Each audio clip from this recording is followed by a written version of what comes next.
Several reminders that COVID-19 is very much still with us and perhaps wasn't contained in the first place. In America, cases have now passed 2.1 million. Another 116,000 people have died. The virus shows no sign of slowing there.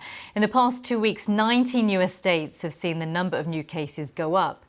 These are just a few of them, and in many of these states, restrictions had eased.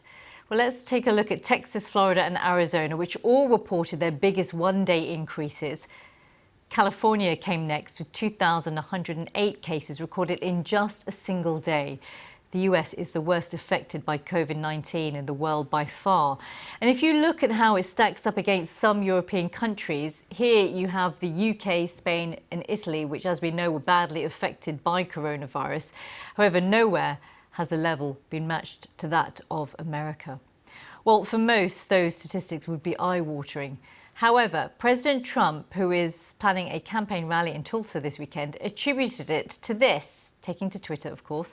He said, "Our testing is so much bigger and more advanced than any other country. We've done a great job on this, that it shows more cases. Without testing or weak testing, we would be showing almost no cases. Testing is a double-edged sword, makes us look bad, but good to have." Well, his Vice President Mike Pence downplayed it too. In the Wall Street Journal, he wrote, "In recent days, the media has taken to sounding the alarm bells over a second wave of coronavirus infections. Such panic is overblown. The government's top infectious disease expert, Anthony Fauci, has spoken to the Wall Street Journal, but stressed another point. He said the US is very much still in a first wave of infections. He gave a reason for this, saying, "When I look at the TV and I see pictures of people congregating at bars when the location they are in indicates they shouldn't be doing that, it's very risky." And in perhaps a direct message to the president, he added this, that the rise of positive tests across states cannot be explained by increased testing. Jeff Flake was a Republican senator and a longtime critic of President Trump. This is his take on the spike in numbers. I think the states, governors, mayors and others, by and large, are reacting as they should. They're trying to balance the needs of their constituents to get back to work and for an economy that's functioning so that we can address situations like this.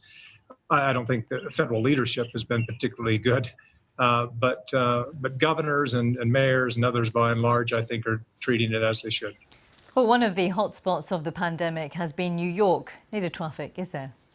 Once the epicenter of the national COVID epidemic, New York now has one of the country's lowest infection rates. The once eerily quiet streets are buzzing back with life, but it's nowhere near back to normal. Restrictions are just slowly easing. The mayor says even outdoor dining won't be allowed until July.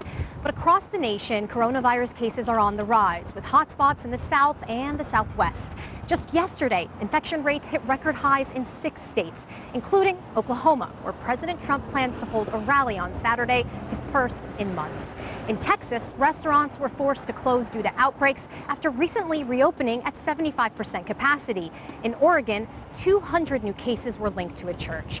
And while the Trump administration has tried to argue that the rise in infections is due to more testing and not reopening, hospitalization rates are also reaching record highs in some areas. Now, projections aren't too optimistic. Across the nation, cases could continue to rise in August and September, assuming schools reopen. Well, America's response to the pandemic has been split along party lines. Reuters helps us explain why.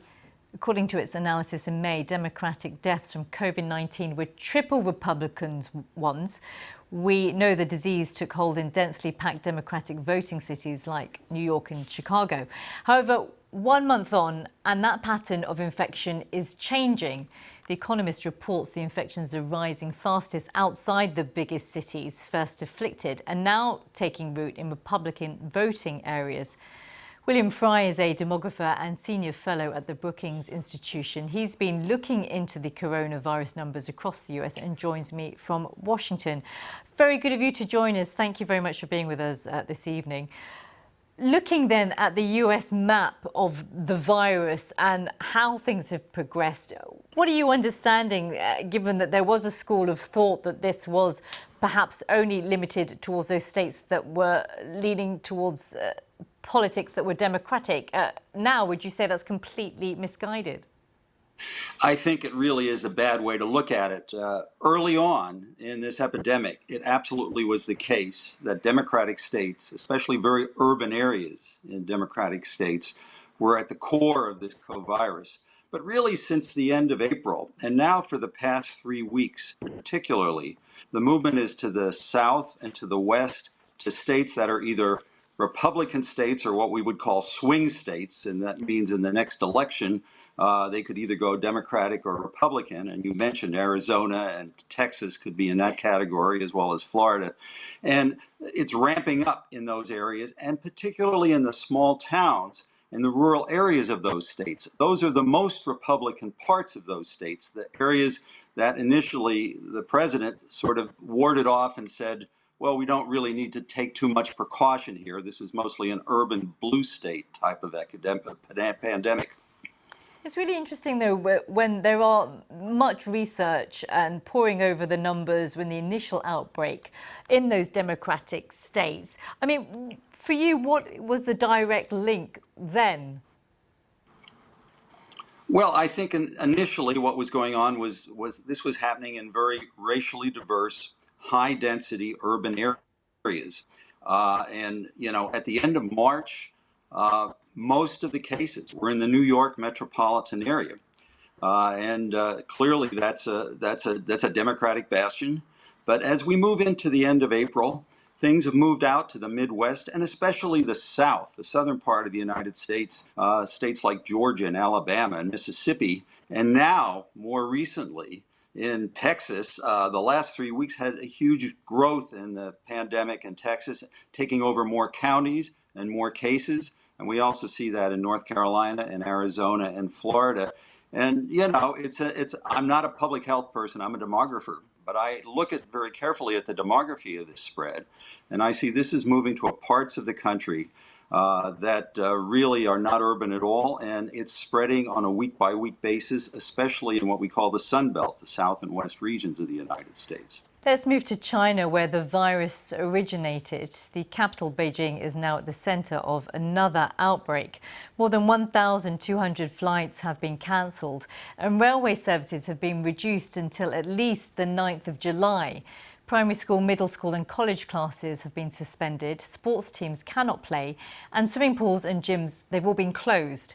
The outbreak is believed to have started in the massive Xingvandi food market that supplies 80% of the city's meat and vegetables. At least 27 neighbourhoods have been classed as medium risk, and one neighbourhood near the market is high risk.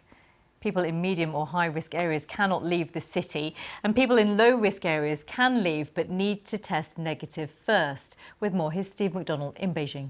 The difference this time, when we compare it to when the coronavirus first took off, is that businesses and government departments are remaining open, at least for now. And that is giving people, well, some confidence that the authorities are going to be able to control this. What they're trying to do at the moment is to sort of treat Beijing as many cities within a city. And so they're kind of isolating pockets of the population, locking it down there, hoping they can control this outbreak without having to shut down this enormous city of 20 million people. Well, next to New Zealand and Germany, two success stories of the pandemic are now dealing with their outbreaks. First, Northwestern Germany for you, where 7,000 people have been told to go into quarantine after an outbreak at a major meat processing plant near Gütersloh. More than 400 workers at the plant have tested positive for the disease. The abattoir, schools and nurseries in the area, they've all been closed. In Berlin, more than 300 households are under quarantine after dozens tested positive for COVID-19. The outbreak involves 6 apartment buildings. Well, let's update you now on New Zealand, which has recorded its first new cases in 3 weeks. In the past 24 hours, the military has been put in charge of the country's quarantine and border operations. The cases relate to 2 women who flew in from the UK to visit a dying relative. They were given permission to leave quarantine early and travelled from Auckland to Wellington. The Prime Minister Jacinda Ardern said the system failed. This is what she said. This case represents an unacceptable failure of the system. It should never have happened, and it cannot be repeated. I'm the first to acknowledge that the decision we've made here to suspend compassionate leave will not be a popular one for many, but I have to prioritise the health, safety and well-being of New Zealanders. That is my job, and so my view is until we can have complete confidence in the system, that is the best course of action on behalf of New Zealand.